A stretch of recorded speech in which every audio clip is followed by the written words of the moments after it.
Dok, Bapak ngelakuin ini karena Bapak tidak tahan.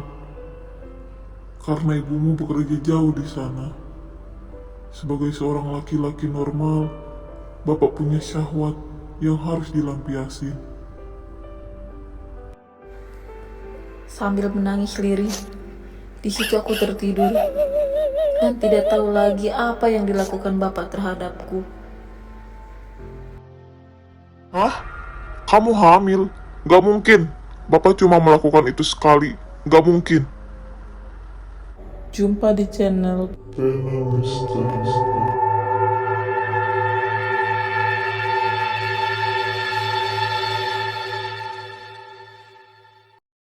Setiap insan pasti mempunyai cerita di setiap kehidupannya. Kali ini Ena Misteri ingin menceritakan cerita yang berjudul Anakku adalah anak dari ayahku. Bagian 2. Sebelum berlanjut ke cerita, alangkah baiknya untuk like, comment, subscribe agar channel ini terus berkembang. Cerita ini berdasarkan kisah nyata. Udah dok, tidur aja kalau capek. Sambil menyentuh tubuhku, Bapak pelan-pelan menggerayangi tubuhku, melepas baju dan celanaku, dan memegang alat vitalku. Di balik lemas badanku, aku menangis dan berbicara dalam hatiku. Apa yang dilakukan Bapak kepadaku? Apakah ini benar-benar Bapak? Kenapa begini? Kenapa bisa seorang Bapak melakukan hal yang tidak sepantasnya kepada anak kandungnya sendiri? Air mataku pun menetes. Dan Bapak berbicara lagi. Dok, Bapak ngelakuin ini karena Bapak tidak tahan. Karena ibumu bekerja jauh di sana. Sebagai seorang laki-laki normal, Bapak punya syahwat yang harus dilampiasin. Sambil menangis lirih, di situ aku tertidur dan tidak tahu lagi apa yang dilakukan Bapak terhadapku.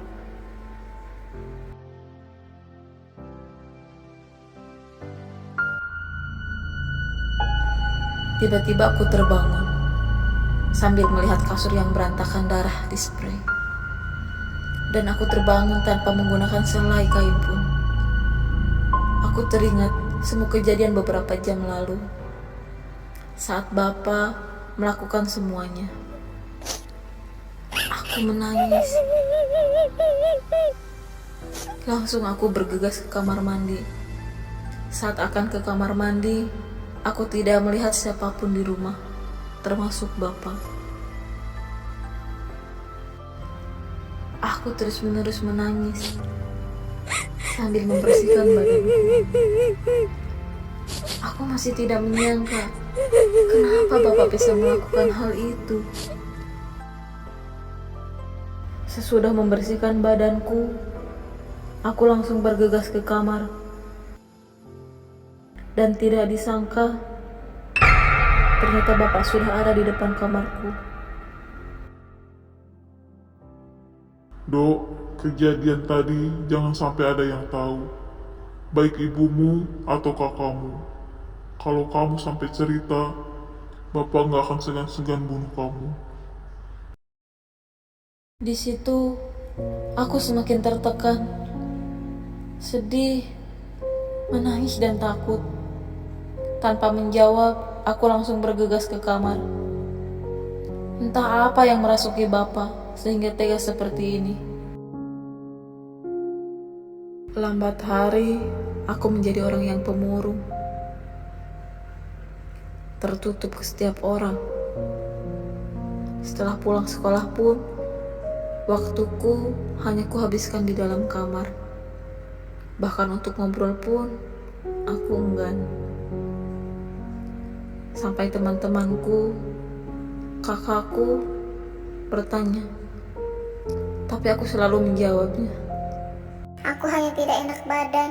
Mungkin aku perlu istirahat lebih. 4 bulan dari kejadian itu, entah mengapa di suatu hari perutku terasa mual. Aku muntah-muntah, tubuhku lemas. Dan kejadian ini berulang setiap hari.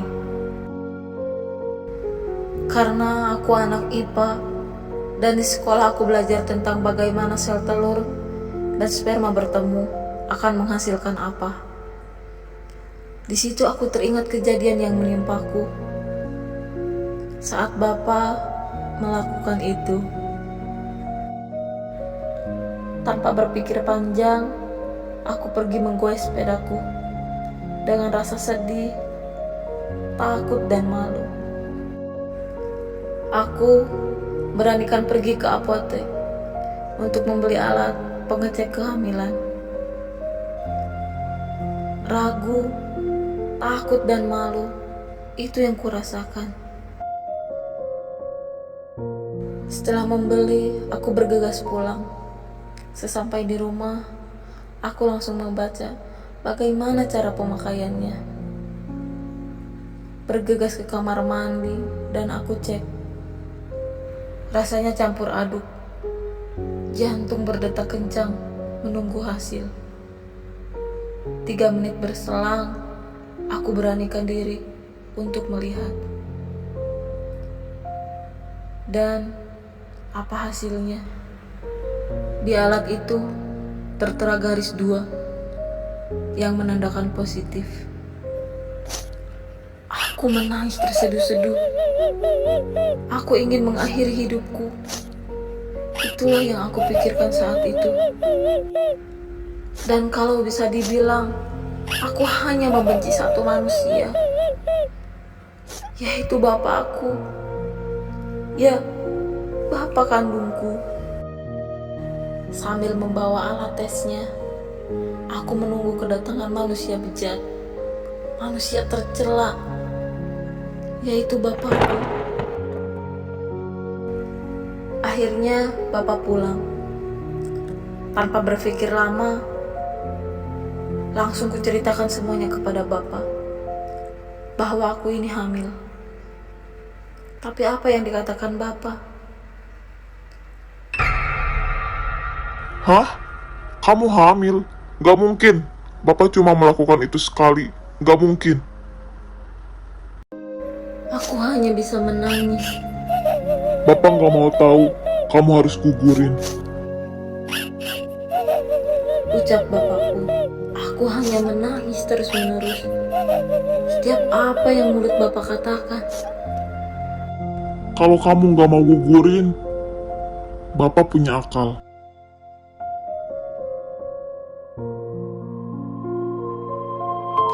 Terima kasih sudah mendengarkan cerita ini. Bertemu lagi di episode berikutnya. Hanya di Pena Misteri.